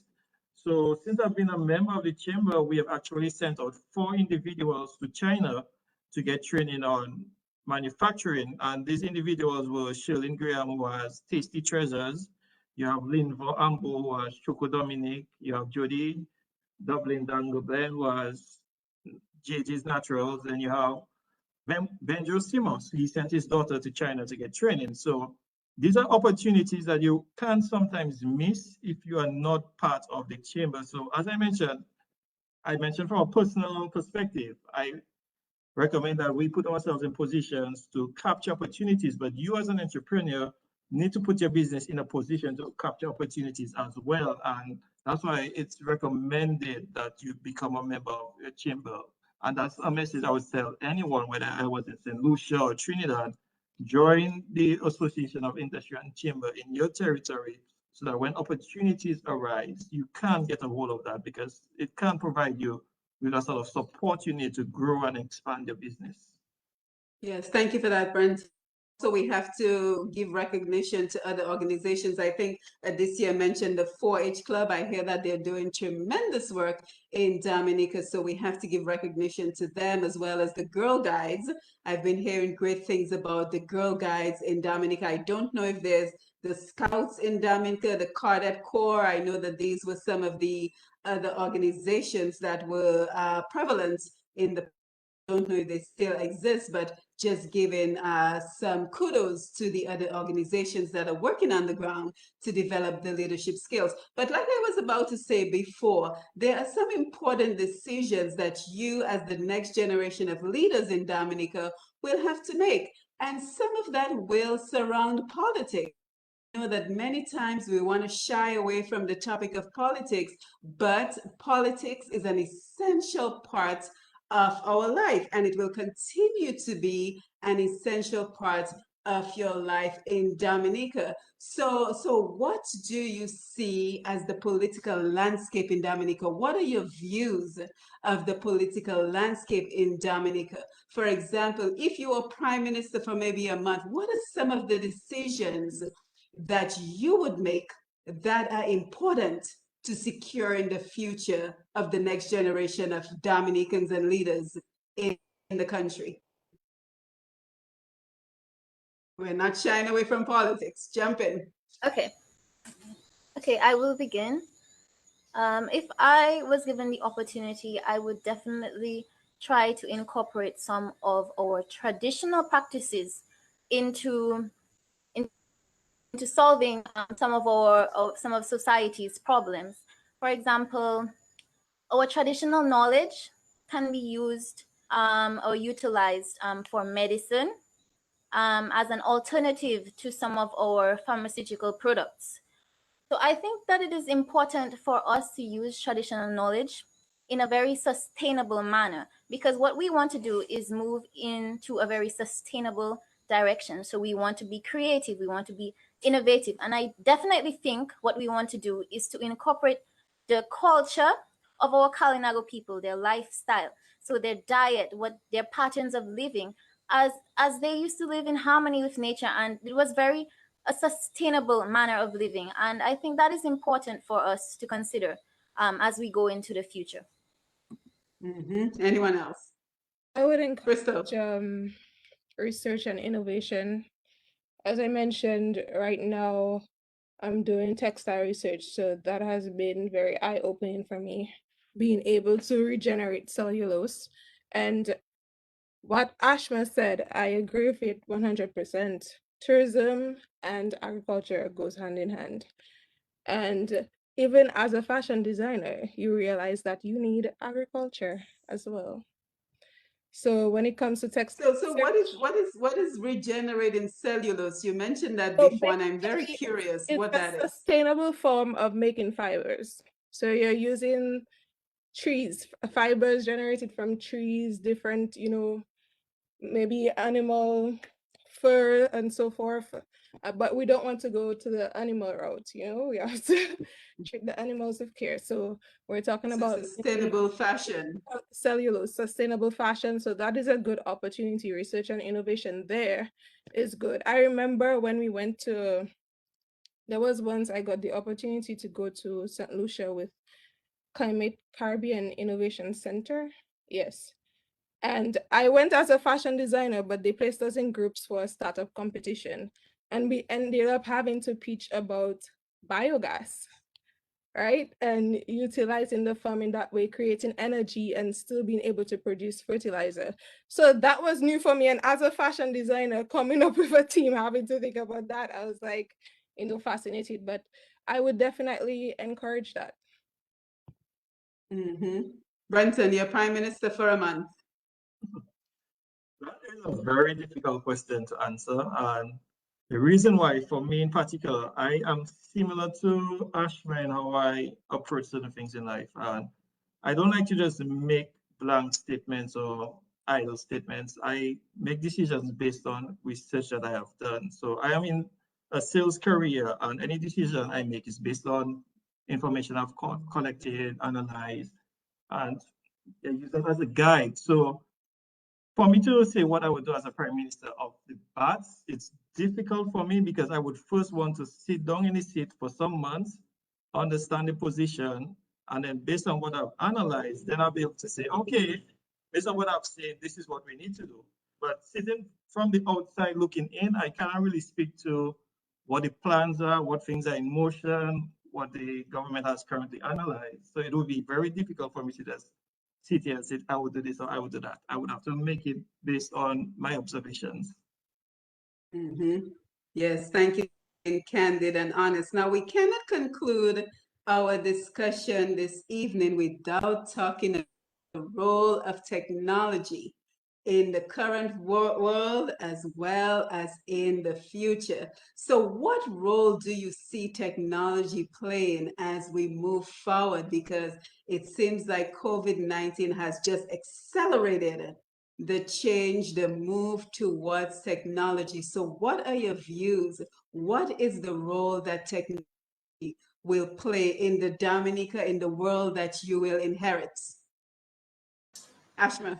Sure. So as I mentioned, I started a business during the pandemic, and my business is completely online. And I have many customers who are actually living in the diaspora placing orders for family members in Dominica. Technology is definitely having a great impact on business and how we do business going forward. And so, in my own perspective, I believe that the Ministry of Digital Transformation is definitely doing a good job in that regard, with regards to training individuals with working remotely and providing the environment that enables more transactions to be facilitated digitally as well. But I see an environment where most businesses are facilitated online.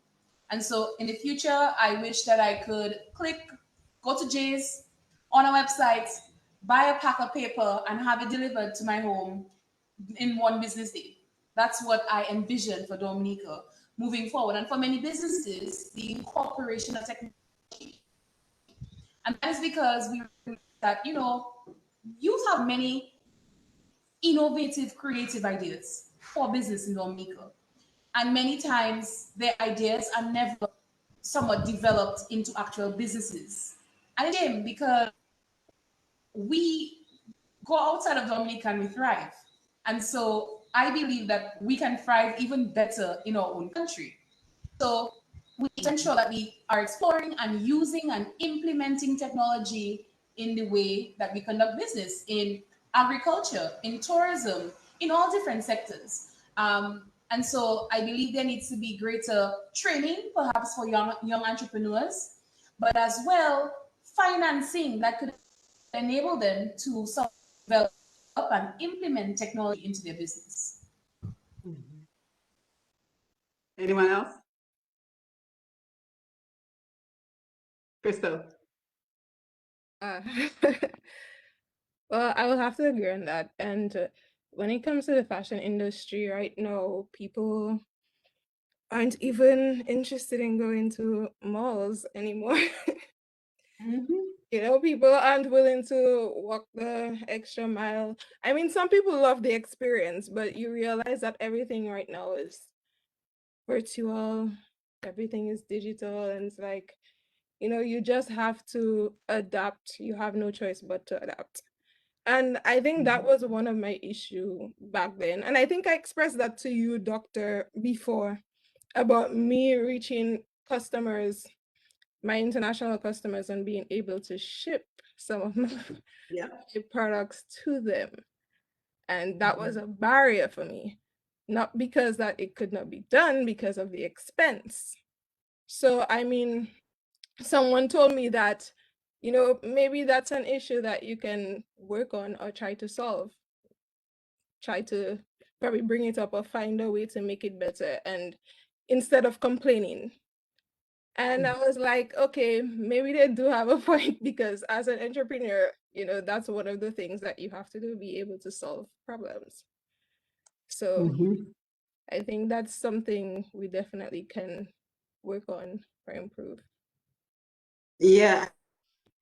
And what about the digital divide? Because I think that we all see the promise of technology, but what about the digital divide of those who have access to the technology, those that have access to the internet, versus those that, unfortunately, even now that we see with online learning in Dominica, yes, there have been tablets being handed out to kids, but what about the issue of connectivity of the internet? And I know that is especially an issue in the Kalinago territory. So Adicia, you want to take that one? Yes, I would like to take this one. So as we know, the internet connectivity in the Kalinago territory has always been a problem. Some areas have literally never been connected to the internet, and so it puts our students at a severe disadvantage, especially since we have transitioned to online learning. So it really makes it difficult for them to really go to classes. And even if we do have internet, the reliability of the internet it's really bad sometimes. So that is an issue affecting our Kalinago youth today. But it is slowly being addressed. So right now we have a free Kalinago network which allows students to access internet from anywhere, and the schools are open. The schools doors are always open to students as well as anyone who would need to use or utilize the internet. But as we are moving into an era of technology, I think it is very important for internet connectivity to be available island wide and everywhere. I think that wherever you go, you should be able to access the internet, because we're moving on to a very internet savvy world where you need devices, and you need, I don't want to say you need your phone, but it does put you at an advantage having your phone, because you can access the entire internet, you can identify opportunities, you can assemble resources with just the touch of your finger. So I think that internet connectivity, it is necessary. We really do need it. It is essential to us moving into the future. Yes, thank you for that. And we heard about of the NTRC. There was a program, $10 a month. Anyone familiar with that? Can you tell us how that's been going so far? Ashma, I see you nodding. You want to share on that? I am unsure of its success. However, the NYC as well has launched an initiative to donate some tablets to some primary schools. But we recognize that the device is one aspect and the data is another aspect. So we're also incorporated within our budget to provide data to the students. And so we were very fortunate that there is the subsidization of data, where initially it was $5. We did our first proposal, it would have cost $85 per month to somewhat complement the device with data. However, now through the subsidization by the government, there is the monthly fees are $10 per month, which is amazing because it makes it more affordable. And right now, the internet is basically a necessity for for all students, because that is how they're conducting the online classes. So I believe there's a sign up feature. And so obviously I encourage parents, to go ahead and obviously sign up for that, because it allows you to have great savings, and that in itself can be probably, allocated to something else like insurance, as Brenton may probably say. Yes, he's the man for insurance. So I'm really happy we had this opportunity to have this conversation, to engage with you guys. I think we have a call on in the studio, so we'll take the call. Roots and Q, good evening. Go ahead with your call, please. Caller, are you there?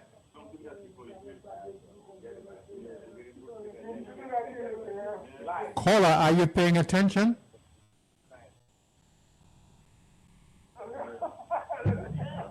Okay, they'll call back. So we have Rosita White. She says on Facebook, I'm in and broadband is not perfect in rural Norfolk.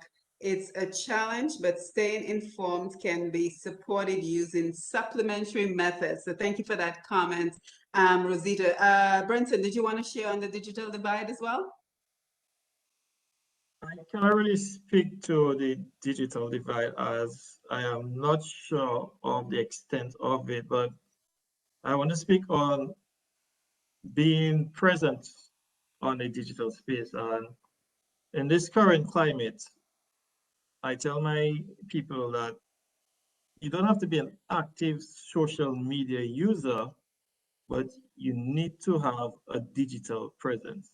You need to be somewhere online, because the world is transitioning right now to one where you need to be able to be found. Because, for example, if I am looking for business from Ashma and I cannot find her, then I can go on Instagram and I find her business on Instagram. But if I did not have Instagram, I don't have her cell phone number, it becomes very difficult for me to engage her. So she just being present on Instagram, she maybe does not even have to post, but she just being present allows me to engage with her. So for us entrepreneurs, it's very important. And when you are looking for business, you have to go to where your target market is. So if you know you are targeting a certain age group, let's say, well, right now they say Facebook is for the quote unquote old people. So if you're looking for a certain demographic that is more Mathieu, you go to Facebook. If you're looking for the millennials, they say the millennials are on Instagram. If you're looking for the Gen Z, the Gen Z is on TikTok right now. So as an entrepreneur, you go to the mediums of where you want to capture the market, and that is key to us in entrepreneurship. Now, the longer we take to sort of adapt and gravitate toward those platforms, the more opportunities that we're going to lose because someone else will reach there before us. So for myself, I'm on Twitter, I'm on Instagram, LinkedIn, Facebook. But funny enough, I cannot find myself on TikTok. I've downloaded it. I have registered for an account. I told my daughter we should make a video, but I just cannot will myself to do it because I feel like I've maybe gotten too old for it. But the fact is, at some point, I'm going to have to be forced to get on there because as I stay in this insurance business, I know that some of the people I would want to speak to about this is going to be on that platform. So you have to always be mindful of social media as a need, not necessarily as a place to vent. I just want to remind our entrepreneurs as that. Yeah, but we're also seeing the dark side of social media, and that is a conversation for another time.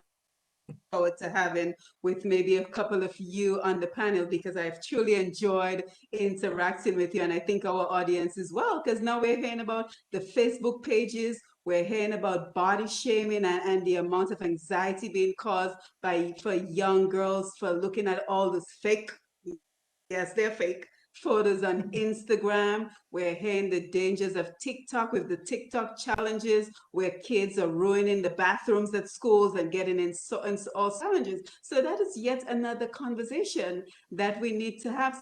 I'll invite a couple of you to join me again because I think, we need to spend less time talking about our young people and criticizing them for what they're not doing and more time listening and engaging with them and hearing their ideas and uplifting them and trying to understand the world through their eyes because as we can see, the world is changing so rapidly.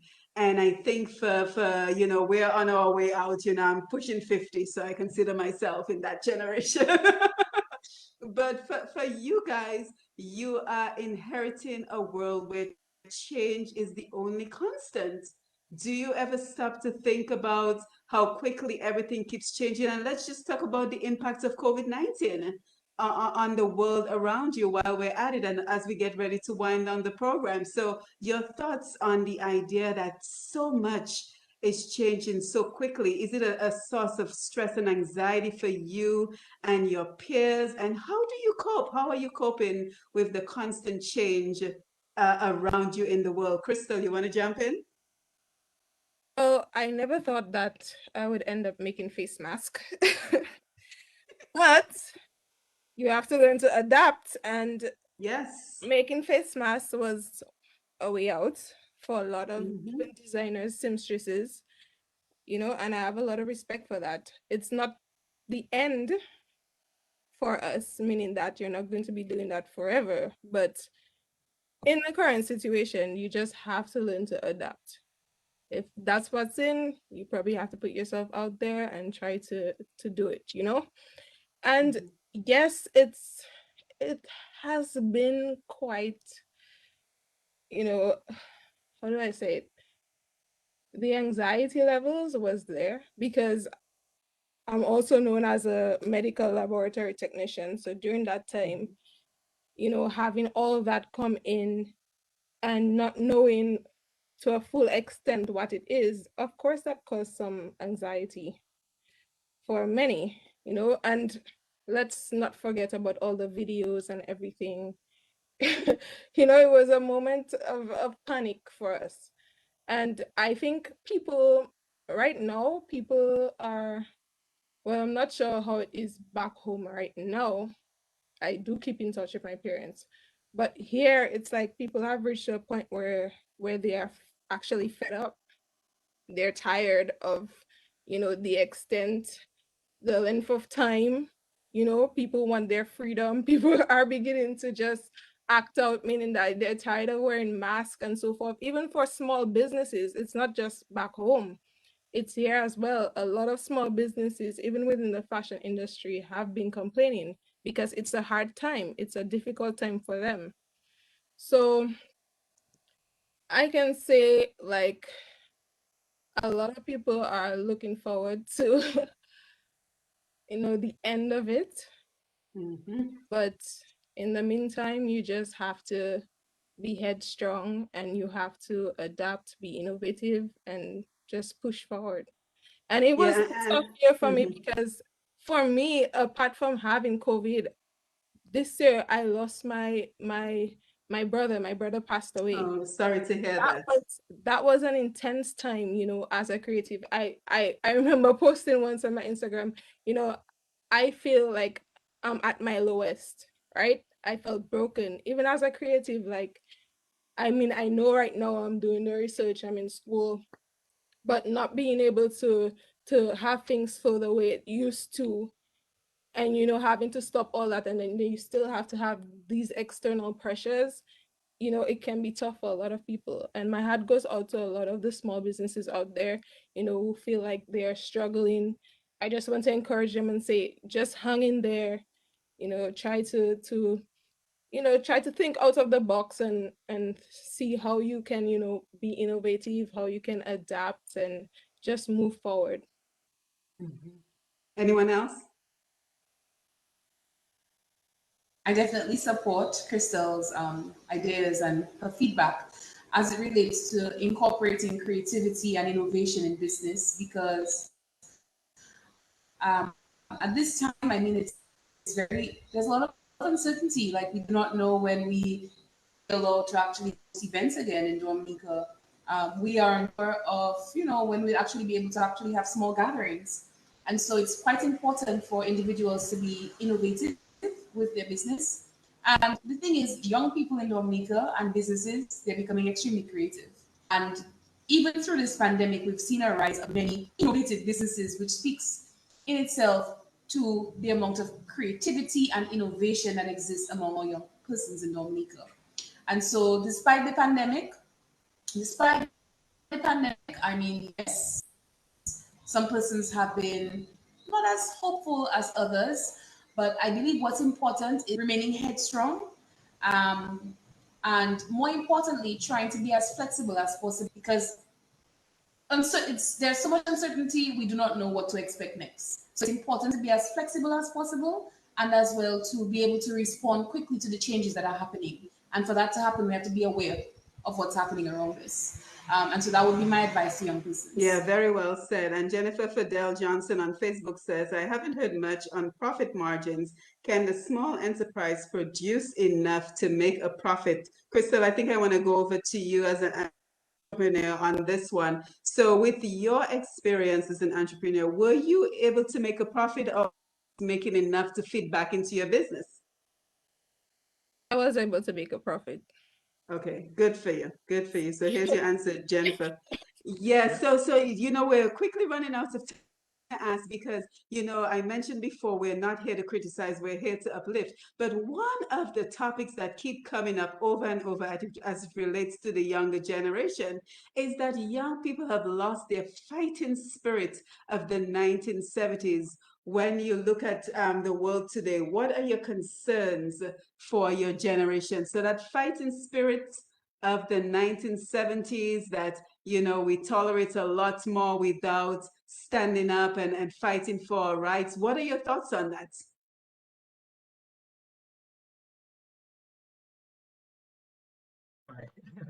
Wow, so we have lost our fighting spirit because silence is consent. Brenton, go.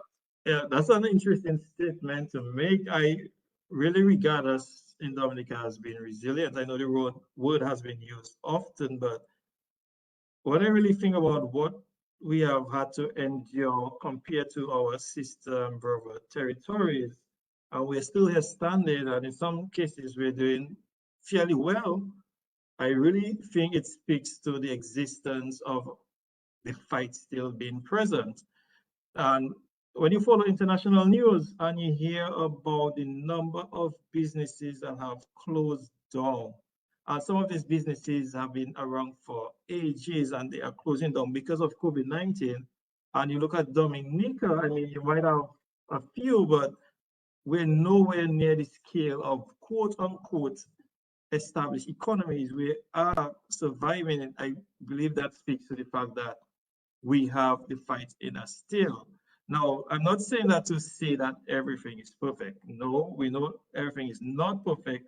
We have challenges that we are facing, but I get the impression when I look at what's happening around us in society, in our economy, that people are making an effort to stay afloat. We heard it from our two panelists a while ago, Crystel and Ashma. You have to just keep your head up and keep pushing. Key thing in that is to operate as if COVID is going to be here for the foreseeable future. I still hear people saying, I'm waiting for things to return to normal. My friends, this is the new normal. So you have to start putting plans in place to operate within this atmosphere. And it's often said in entrepreneurship, now during times like this are when opportunities arise. Because as Crystel rightly said, an entrepreneur is one who looks at the needs of society and comes up with a solution for those needs. So yes, you address needs, previous to COVID-19. Now that we are in COVID-19, all that has happened is that the needs have changed. So you as an entrepreneur need to go in a dark space and see how can I tweak my business to address the new needs that has risen up. So in the case, I'll use Ashma, I'll pick on Ashma in this moment. In this current climate, when people are locked indoors, you might have the emergence of loneliness. And in my opinion, that is a perfect business opportunity for Ashma in terms of what she does. So yes, I cannot be next to you, but hey, I'm going to book something about Ashma, have it delivered to you to remind you that I'm still around. So yes, you might have look at it from a negative perspective. The economy is closed down, people cannot move around, but then to some extent, some businesses were allowed to move around. So here comes Ashma's business to remind people that you don't have to be lonely, I'm still here. So you see, there is opportunity, but it's really about how you analyze it, how you think about it, and how you can leverage that to continue on being successful. And there have been several success stories for businesses in this climate, but we just have to push ourselves to grab onto it. And I always think to myself, well, if we're saying that the young people have lost their fighting spirit, it's because we, as the generation before, instill it in them. So I think that they're talking about fighting for your civil rights, for your constitutional rights, your indigenous rights as Kalinago folks. But if they've lost it, it's because it was never instilled in them. So we have to look in the mirror and wonder what we did to not instill it in them. But I want to come over to you this year. What are the concerns for your generation as we get ready to wind down the program this evening? What are some of the pressing concerns you see for your generation? I think that during the pandemic, we have seen an increase in substance abuse because I don't think that we are aware of good coping mechanisms to deal with the current times. I think that it is important to stress how important our mental health is. Because often in Dominica, especially, I think that our mental health is neglected. Because you won't hear any person just speaking about going to a therapist at all. But our mental health, it is very important because we need it to function. It is essential for our well-being. So I think that we need to take care of ourselves, not just physically or ensure we have good social lives. We need to take care of our mental health because that is so very important to us in the long term. So we need to identify good coping mechanisms to deal with these times. Now, for example, during this pandemic, I used to paint before, but now I've done a lot more often, and I love painting. It's my escape, and I also love writing, so literature and painting. That's what I rely on to get me through these times. And I think the youth needs to explore what is available to them. So good coping mechanisms, good ways to cope with these current times, to explore what is available to them and just take advantage of it and really capitalize on what opportunities are available, look for them and make the best of it. Yeah, and you know, your question speaks well to the idea of blocking off the noise, because there's so many distractions in the world right now, from our cell phones constantly being in our hands to all the other distractions around us. And you guys have done such a tremendous job of staying focused on your goals and pursuing careers and other opportunities. So as we wind down for the evening, what sort of information you can share with your peers and even others on how to block noise out and how to stay focused. And as we go around the room for the final question, if you would like to promote your business, anything that you're doing, this is your opportunity one more time. So Ashma, we'll start with you. Staying focused. Yes, staying focused is really important. There's a delay in her. And more importantly, having a good balance. Go ahead. Right. So as I was saying, staying focused is extremely important, but I think it's even more important in having a balance, because a lot of times you might find yourselves involved in many different aspects in life. And so, even speaking from my own experience, it's important to have a good balance. And when I talk about balance, I mean a balance with your professional career, your spiritual life, and your own personal life. Like, it's extremely important, because sometimes moving away from one of things, or I should say, not moving away, but focusing too much on one, create balance in your life, and that in itself can have an impact. And for many youth, I believe that they are so immersed in social media, they aspire to be what they see on Instagram or Facebook, and that in itself can be discouraging, especially if they cannot necessarily live up to it. And so I want to encourage you to, just be true to their own selves. Pursue obviously what you aspire to become. Don't necessarily try to be better than someone else, but be better than your own self. So try to be a better version of yourself every day. That in itself can enable you in developing holistically. And I think that's my advice. As well, I would also like to encourage persons, as Brenton said, if you want to send a wholesome, creative, luxurious, beautiful, it could be a thank you, a hello, a happy birthday package, check our Facebook page, Grazed by Ash, ASCH. And we are available to deliver. We accept all forms of payment. So it doesn't matter where you live, we can satisfy your desires. And that's Grace by Ash, you said, GRACE? Z-E, Grazed Ash. Grazed by Ash. Crystel? I'll definitely be keeping in touch, Ashma. That's good. Social media and I have a love-hate relationship, meaning that, there's a lot of noise, a lot of distractions, but it's also an extension of me, right? And an extension of me, meaning that it gives me a voice and it gives me an opportunity to share what I love with the world, right? And that was the only way that my work could have been seen by people out there.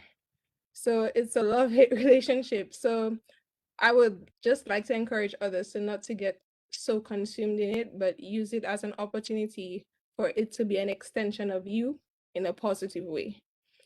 Also, my mother always tell me, if I have a problem, take a walk through the garden, because she loves agriculture. And recently, one of my ways I've been trying to adapt here, because I'm not from the country where I'm at now, and I'm from Dominica. So I always think of my mother and the flower garden, and I love how you said, Adicia, about painting. So that has been one of my most recent projects as a designer. So I bought a book which shows like a whole exhibition about a museum and different types of flowers and so forth. And I've been going through that, and I've been working on that as my next illustration and collection. So just find something that you're passionate about that you can do on a side or in your free time. Exercise, take a walk through the flower garden, go to the beach. I miss the beach a lot. So do different things to just free your mind. Yes, and Brenton, finally you, and then we're gonna wind up.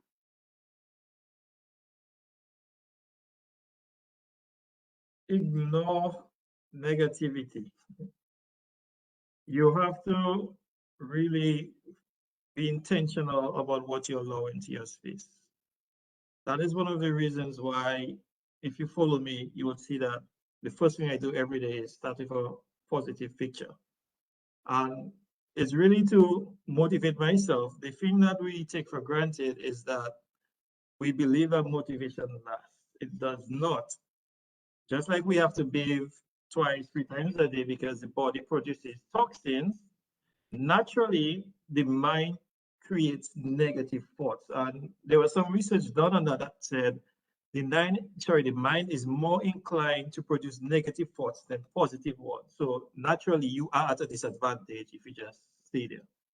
So you actually have to go out there and intentionally look for positive things to put in your life.